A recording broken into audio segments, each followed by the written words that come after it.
Hi, 10th graders. We are starting a new unit called Poetry Wars. It's called Poetry Wars because we have 4 poems that are going to be pitted against each other in a war, and you're going to get to choose the winner. So I wanted to run through what we're looking at in the Google Classroom assignment before we go too far.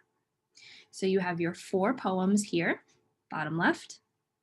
They are called Faults, The Taxi, Safety, and Your Catfish Friend. Mostly in this unit, we are going to be looking at imagery and metaphor.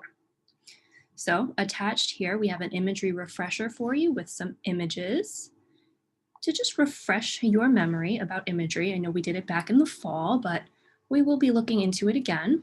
You have some images and you have some examples. Remember that imagery is a technique used when a writer gives us a mental picture or appeals to our 5 senses. So maybe we're smelling something in the story, or tasting something, or hearing something in the story. Along with imagery, we'll be looking at metaphors and extended metaphors. Remember, metaphors are comparisons without like or as. So instead of saying a fierce person is like a tiger, because that's a simile, we're going to say a fierce person is a tiger. That's a metaphor.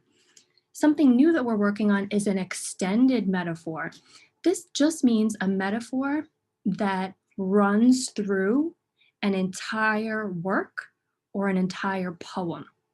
So it's not just one example of a metaphor, it's the entire work, whether it's a story or a poem, has this one long metaphor in it.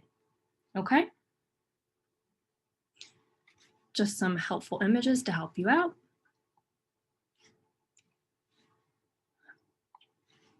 So you have the poems, you have your imagery and your metaphor helpful supports. And in my next video, I'm going to run through an example of the task that we're asking you to do. Okay, stay tuned.